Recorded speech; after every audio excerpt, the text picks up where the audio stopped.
Hello friends, Ganesh ચતુર્થીની હાર્દિક શુભકામના।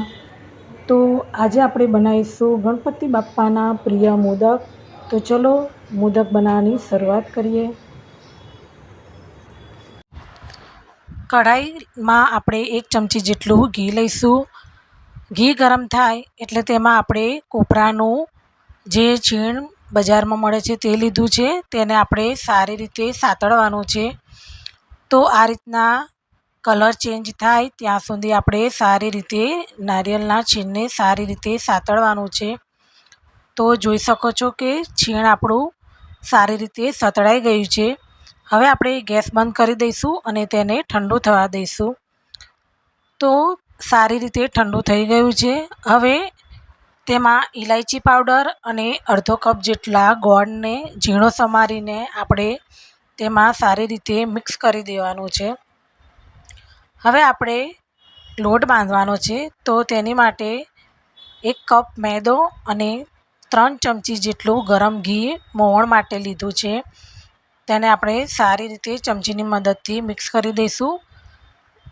તો આ રીતના આપણે ઘી ગરમ જ લેવાનું છે, જેથી આપણે જે ઉપરનું પડ હોય તે સારી રીતે ક્રિસ્પી બને।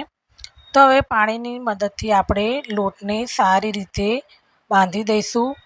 તો લોટને સારી રીતે સ્મૂથ તૈયાર કરવાનો છે, જોઈ શકો છો। હવે આપણે સહેજ ઘી લઈને લોટને સારી રીતે આપણે તૈયાર કરી દઈશું અને આ રીતના લુવા તૈયાર કરીને હવે આપણે તેની નાની નાની જે આપણે પૂરી બનાવીએ છીએ તે રીતના આપણે પૂરી તૈયાર કરી દઈશું। હવે આ પૂરીની અંદર આપણે જે તૈયાર કરેલું મિશ્રણ છે તે આપણે ચમચીની મદદથી મૂકી દઈશું અને આંગળીની મદદથી આ રીતના બધી જ બાજુથી તેને આપણે ઝીણી ઝીણી ચપટીની મદદથી આપણે તેને તૈયાર કરીશું અને આ રીતના આપણે ગોળ ગોળ કરીને તેનો આપણે મોદકનો આકાર આપવાનો છે।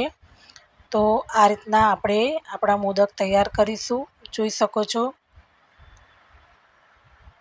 તો એકદમ મોદકનો આકાર તૈયાર છે। તો આ રીતના આપણે બધા જ મોદક તૈયાર કરી દઈશું। હવે આપણે કઢાઈમાં તેલ ગરમ કરવા મૂકી દીધું છે। તેલ ગરમ થાય એટલે આપણે તેમાં મોદકને ઉમેરી દઈશું। તો તેલ બહુ વધારે પડતું ગરમ નથી થવા દેવાનું, નહીંતર આપણા મોદક ઉપરથી તો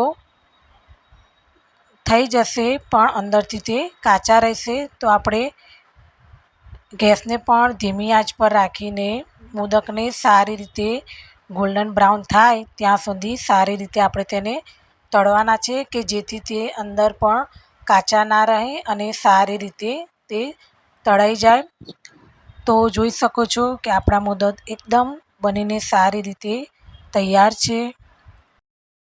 અગર તમને મારો આ વિડીયો પસંદ આવે તો please like, share and subscribe જરૂરથી કરી દેજો। Bye bye.